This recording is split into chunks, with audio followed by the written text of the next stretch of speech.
Next topic આપણે discuss કરવાનો છે પાર્ટનરશિપની અંદર procedure of the conversion of the partnership into the joint stock company. બરાબર છે. તો જોઈન્ટ સ્ટોક કંપનીની અંદર આપણે કન્વર્ટ કરવી છે પાર્ટનરશિપને, તો એના માટે આપણે કઈ પ્રોસિજર છે કે જે ફોલો કરવું પડશે. An existing business of the partnership can be converted into the joint stock in the company in the following ways. તો અલગ અલગ વેઝ આપેલા છે કે તમારી એક્ઝિસ્ટિંગ બિઝનેસ છે પાર્ટનરશિપનો, તો એને તમે કન્વર્ટ કઈ રીતે કરી શકો.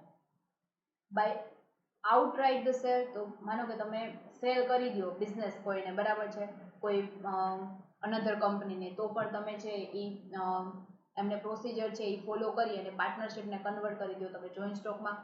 નેક્સ્ટ છે by making the partners of the firm the only shareholders of the newly incorporated company. બરાબર છે. અથવા તો એવું બની શકે કે તમે કોઈ નવા પાર્ટનર છે કે એને તમે લઈ આવો છો કંપનીની અંદર, બરાબર છે, તો only shareholder of the newly incorporated company, કોઈ નવી કંપની છે કે જે ઇન્કોર્પોરેટ થઈ છે એના શેરહોલ્ડર છે એ તમારી કંપનીના પાર્ટનર્સ બની જશે, બરાબર છે, તો એ પાર્ટનરશિપની છે એમાંથી જોઈન્ટ સ્ટોક કંપની બની જશે. A company becoming the partner of the firm which will be disclosed thereafter. બરાબર છે. તો પાર્ટનર છે એ હવે કંપનીના જે પાર્ટનર્સ છે એ કંપનીમાંથી સ્વિચ થઈ અને જોઈન્ટ સ્ટોક કંપનીના પાર્ટનર બની જશે, તો પણ અને પછી ડિસ્ક્લોઝ કરી દેશે કે જોઈન્ટ સ્ટોક કંપની છે, બરાબર છે, તો આ રીતે તમે કન્વર્ઝન કરાવી શકો છો. By amalgamation vide section 391 to 394 of the companies act 1956, તો તમે અમાલગમેટ કરી દો, પાર્ટનરશિપ અમાલગમેશન કરી અને પછી જોઈન્ટ સ્ટોક કંપની થઈ જશે, બરાબર છે, તો આ રીતે તમે એની જે સેક્શન્સ છે એની અંદર જે પ્રોવિઝન્સ આપેલી છે, રૂલ્સ છે એ ફોલો કરી, બરાબર છે, તો તમે આ રીતે પણ કંપનીને પાર્ટનરશિપની જે ફોર્મ છે એને સ્વિચ કરી અને જોઈન્ટ સ્ટોક બનાવી શકો છો. By registration of the existing joint stock company under the section 567 of the Companies Act 1956, અથવા તો તમે તમારો બિઝનેસ પાર્ટનરશિપનો જે પાર્ટનરશિપ એક્ટની અંદર રજીસ્ટર કરાવેલો છે એની જગ્યાએ તમે જોઈન્ટ સ્ટોકની અંદર એનું જે 1956 વાળી જે છે કંપનીઝ એક્ટની અંદર જે પ્રોવિઝન્સ છે એની તમે રજીસ્ટર કરાવી દેશો તો પણ તમારો બિઝનેસ પાર્ટનરશિપમાંથી જોઈન્ટ સ્ટોક કંપની બની જશે. Next in case of the above items 1, 2 and 3 જે આપણે આગળ ડિસ્કસ કરેલી છે ફોલોઈંગ પ્રોસિજર્સ, તો એ 1, 2, 3 કઈ છે, તો જે છે outright sale, making partners and company becoming an partner, બરાબર છે, તો આ રીતે ઈ જે છે એની અંદર તમે માનો કે તમારે પાર્ટનરશિપમાંથી જોઈન્ટ સ્ટોક કંપનીની અંદર સ્વિચ થવું છે, તો એના માટે કઈ પ્રોસિજર ફોલો કરવાની છે. The existing business should be the converted into the partnership firm and the newly incorporated company be admitted as its partner. તો એક્ઝિસ્ટિંગ બિઝનેસની અંદર જેટલા લોકો છે કે જે મેમ્બર્સ છે, બરાબર છે, તો એ એવું એડમિટ કરશે કે હવે એ ન્યુલી ઇન્કોર્પોરેટેડ કંપની કે as a joint stock company તરીકે પાર્ટનર છે એવું એડમિટ કરશે, તો પાર્ટનરશિપ ફોર્મ છે એ સ્વિચ થઈ જશે, કન્વર્ટ થઈ જશે. નેક્સ્ટ છે at the time of the forming the new company, it should be ensured that the proprietor of the existing business and any other individuals are the subscriber to the company's memorandum of association. Thereupon, that other individual must also be admitted as a partner of the converted firm. તો જે આપણે convert કરવાની છે આપણી company છે જે new company છે, બરાબર છે, તો ન્યૂ કંપની ટાઈમે આપણે જે પ્રોપરાઇટર અથવા તો એક્ઝિસ્ટિંગ બિઝનેસની અંદર જેટલા એના ઓનર્સ છે, બરાબર છે, તો એ બધા છે અને અધર ઇન્ડિવિજ્યુઅલ છે એ આપણી કંપનીનું મેમોરેન્ડમ છે એને સબસ્ક્રાઇબ કરી લેશે, બરાબર છે, અને પછી આપણા જે બીજા ઇન્ડિવિજ્યુઅલ છે આપણા મેમ્બર્સ છે એ કન્વર્ટેડ ફોર્મના પાર્ટનર બની જશે, બરાબર છે, તો એના માટે શું કરશે, તો પાર્ટનરશિપની અંદર પાર્ટનર છે એને રિમૂવ થવાની જરૂર નથી કે બીજી ફોર્મ તમારે ગોતવું પડશે, એના બદલે તમે શું કરી દે કે જોઈન્ટ સ્ટોકની અંદર માનો કે કંપની સ્વિચ થઈ જાય છે તો પાર્ટનરશિપના મેમ્બર છે હવે એ કોના મેમ્બર બની જશે, તો કે જોઈન્ટ સ્ટોક કંપનીના. Next distribution of the all asset and liability of the firm to one of the partners who will pay the difference to the other partner must be provided in the partnership deed. તો partnership ડીડની અંદર જેવી રીતે તમે decide કરેલું છે કે બધા partner છે એ ભેગા મળીને એની લાયબિલિટી છે પહેલા પૂરી કરશે, અથવા તો એક વ્યક્તિ છે બધી લાયબિલિટી પૂરી કરી દેશે અને પછી એનો ડિફરન્સ જે હશે એ અધર પાર્ટનરની અંદર ડિસ્ટ્રીબ્યુટ થશે, તો જે પાર્ટનરશિપ ડીડની અંદર ડિસ્કસ કરેલું છે એ પ્રમાણે તમે અસેટ અને લાયબિલિટી છે એ ડિસ્ટ્રીબ્યુટ કરશો.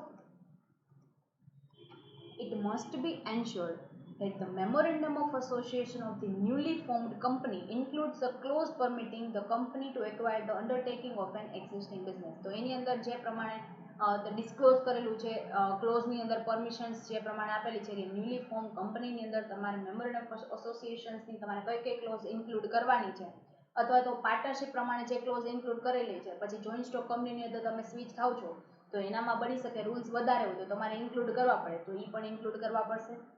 નેક્સ્ટ છે it must be ensured that the articles of association of the newly formed company give power to its directors to enter into agreement facilitating the acquisition of the business.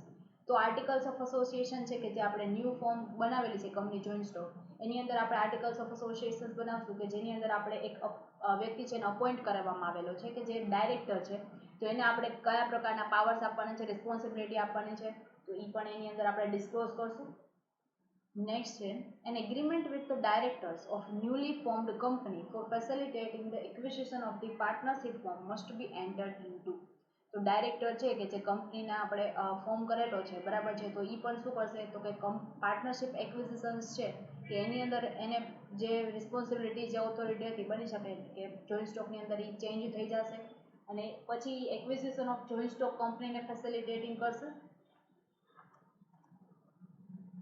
Next છે a copy of agreement must be filed with the register within 30 days of the entry into the agreement as per the section 192. તો section 192 પ્રમાણે તમારે શું કરવાનું છે તો કે તમે જે એગ્રીમેન્ટ બનાવેલો છે બરાબર છે એ તમારે રજિસ્ટર છે તમારા લોકલ રજિસ્ટર કે જે તમને બિલોંગ્સ થતા હોય એ બધાને શું કરવાનું તો કે 30 ડેઝની અંદર તમારે એની સાથે રજિસ્ટર કરાવવું પડશે.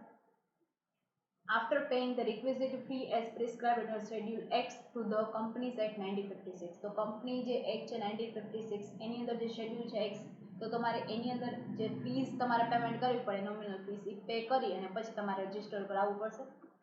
Thereupon, a board resolution for allotment of share to the other partners of the firm as considered of the such acquisition should be passed. તો આપણે જેવી રીતે પાર્ટનર છે જોઈન્ટ સ્ટોકની અંદર કન્વર્ટ થયા છે તો એને કેટલા શેર અલોટ કરવામાં આવેલા છે એના માટે પણ એક બોર્ડ રિઝોલ્યુશન્સ છે પાસ કરવામાં આવશે. એના ઉપરથી ડિસાઇડ થશે કે પાર્ટનર છે એની લાયબિલિટી કેટલી છે, એને કેટલી લોસ છે પ્રોફિટ છે એ બેર કરવાનું છે બરાબર છે. તો આ રીતે એક્વિઝિશન ટાઈમ છે એનું કોન્સન્ટ્રેશન છે એ પણ ડિસાઇડ થઈ જશે, એના શેર્સ કેટલા છે એ પણ અલોટ કરવામાં આવશે. A return of the allotment in a e-form to along with the attachment should be filled with the register within 30 days of making the allotment as per section 75 the Companies Act 1956. જો allotment થઈ જાય શેર્સનું allotment થઈ જાય બરાબર છે એ પછી જેટલું allotment થયેલું છે એનું જે રિટર્ન છે એ પણ તમારે રજિસ્ટર સાથે રજિસ્ટર કરાવવું પડશે within 30 days as per the Companies Act 1956.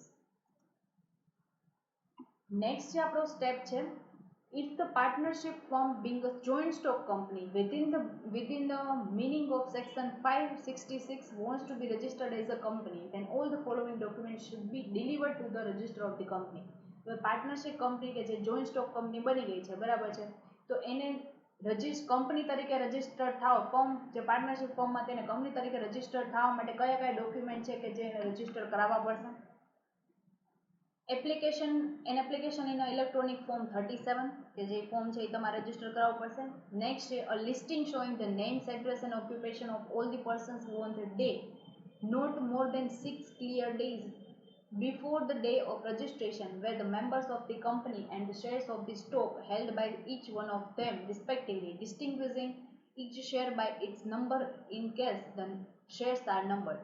તો માનો કે એને શેર્સ અલોટ કરેલા છે તો એનું ડોક્યુમેન્ટ છે એ પણ તમારે આપવું પડશે, પ્લસ કે તમારું નેમ, કંપનીનું એડ્રેસ, ઓક્યુપેશન્સ કે જેટલા લોકો છે કે જે એની અંદર જોડાયેલા છે એનું ઓક્યુપેશન્સ બરાબર છે. તો એ 6 ક્લિયર ડેઝ કે તમે જ્યાંથી રજિસ્ટ્રેશન કરાવેલું છે ત્યાંથી 6 દિવસ ક્લિયર 6 ડેઝની અંદર તમારે આ ડોક્યુમેન્ટ બધા છે એ પણ તમારે લિસ્ટ કરાવવા પડશે, રજિસ્ટર કરાવવા પડશે.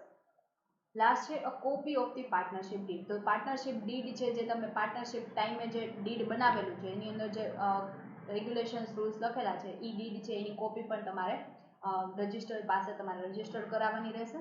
તો આ હતું પ્રોસિજર્સ. નેક્સ્ટ છે અ સ્ટેટમેન્ટ કન્ટેનિંગ ધ ફોલોઈંગ પર્ટિક્યુલર્સ. તો બીજું જે સ્ટેટમેન્ટ તમારે આપવાનું છે એની અંદર કયા કયા ડોક્યુમેન્ટ છે અથવા તો કયા કયા પોઈન્ટ્સ છે કવર થઈ જવા જોઈએ. A nominal share capital of the company and the number of share into which is divided or the amount of stock of which it consists. તો તમારી નોમિનલ શેર કેપિટલ, માનો કે 5 કરોડ નોમિનલ શેર કેપિટલ છે, એમાંથી અત્યારે આપણે 5 કરોડમાંથી 3 કરોડ છે એ અત્યારે પબ્લિશ કરેલી છે, બરાબર છે. તો આપણે એને કેટલા શેર્સની અંદર ડિવાઈડ કરેલી છે, number of shares taken and amount paid on each shares. બની શકે કે એની ફેસ વેલ્યુ 10 રૂપીસ છે, બટ આપણે એને કોલ્ડ કેટલી કરેલી છે, તો કે 6 રૂપીસ, અથવા તો પેઇડ કેટલી થઈ છે 6 રૂપીસ, તો 4 રૂપીસ છે એ હજી અનપેઇડ છે. તો કેટલી પેઇડ થયેલી છે, કેટલા શેર્સ છે એ સબસ્ક્રાઇબ થયેલા છે, એ બધું જ છે એની અંદર લખવાનું છે. The number of company and the addition of the world નથી, it's word, that limited or private limited as its last word. તો કંપની છે એ તમારી લિમિટેડ કંપની છે અથવા તો પ્રાઇવેટ લિમિટેડ કંપની છે એ તમારે ડિસ્ક્લોઝ કરવાનું છે. A copy of the resolutions declaring the amount of guarantee if you want to register it is a guaranteed company. તમે guaranteed company as per section 567 માં તમે guaranteed company તરીકે માનો કે રજીસ્ટર કરાવવા માંગો છો, તો તમારી ગેરંટીની કેટલી અમાઉન્ટ છે કે આટલી, માનો કે લોસ થાય છે અથવા તો કાંઈ લાયબિલિટી પે નથી થતી, તો ગેરંટીડ અમાઉન્ટ આટલી તો પે થશે. તો એનું રિઝોલ્યુશન્સ છે, તો ગેરંટીડ કંપની તરીકે રજીસ્ટર કરાવવાનું છે, તો એ અમાઉન્ટ છે એ પણ તમારે એની રિઝોલ્યુશન્સ પર તમારે એની કોપી છે એ રજીસ્ટર કરાવવી પડશે એઝ પર સેક્શન 567. આપણું ચેપ્ટર છે અહીંયા પૂરું થાય છે. Thank you.